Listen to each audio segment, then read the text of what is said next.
સુરત મહાનગરપાલિકાના અટવા ઝોનમાં આવેલા કરીમાબાદ વોર્ડ ઓફિસમાં મહિલા સફાઈ કામદારની બેફામ બની દાદાગીરી કરતું હોવાનું સામે આવ્યું છે।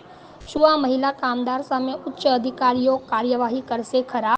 સુરત મહાનગરપાલિકા કોઈને કોઈ વિવાદમાં ગાજવા પામે છે।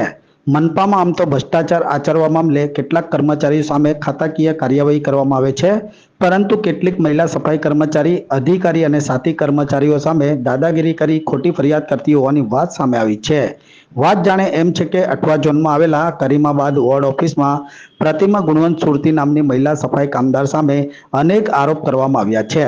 આ મહિલા કર્મચારીનો પતિ પોલીસ વિભાગમાં ફરજ બજાવતો હોવાથી સાથી કર્મચારી અને અધિકારી સામે દાદાગીરી કરતી હોવાની ફરિયાદ મીડિયા સામે આવી હતી અને કામ ન કરી તમામ વોર્ડના કામદાર અને અધિકારી સામે ખોટી લેખિત ફરિયાદ કરવાની ધમકી આપી ના સૂર ઉઠવા પામ્યા છે। જ્યારે આ મહિલા કામદાર સામે મનપાના ઉચ્ચ અધિકારીઓ કોઈ કાર્યવાહી કરે તેવી હાલ કર્મચારી ગણમાં માંગ ઉઠવા પામી છે।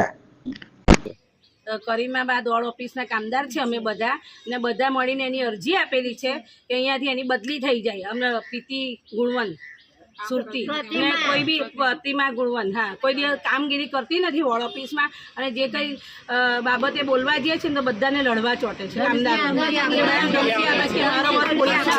કરીમાબાદ વોર્ડ ઓફિસમાં સફાઈ કામદાર અમર પર અમે પ્રતિમાબેન ગુણવંતભાઈ સુરતી છે એમને અરજી કરી છે કે અમને ખોટી રીતે કામદારોને બી હેરાનગતિ થાય છે એમના લીધે કે સફાઈમાં જિલ્લામાં બી કામગીરી થતી નથી એને લીધે અમને લોડ પડે છે ને સાહેબે એમને કહે છે તો ઉપલા અધિકારીને બી અરજી કરી છે એના માટે એ ઉપલા અધિકારીને બી પોલીસની ખોટી અરજી કરીને ઉપલા અધિકારીઓને બી હેરાન કરે છે કે સાહેબ લોકો ઝાડુ તોપલા નથી આપતા કે મને જિલ્લામાં આવીને ખોટી રીતે એ લોકો ટોર્ચર કરે છે।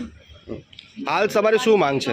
હાલ અમારી એવી માંગ છે કે એ વ્યક્તિ વોર્ડમાં ઘણા વર્તન રીતે ચાલે છે તો અમારે એમની બદલી કરવા માંગ છે જેથી આ વોર્ડમાં થોડુંક વર્તન સારું હોય।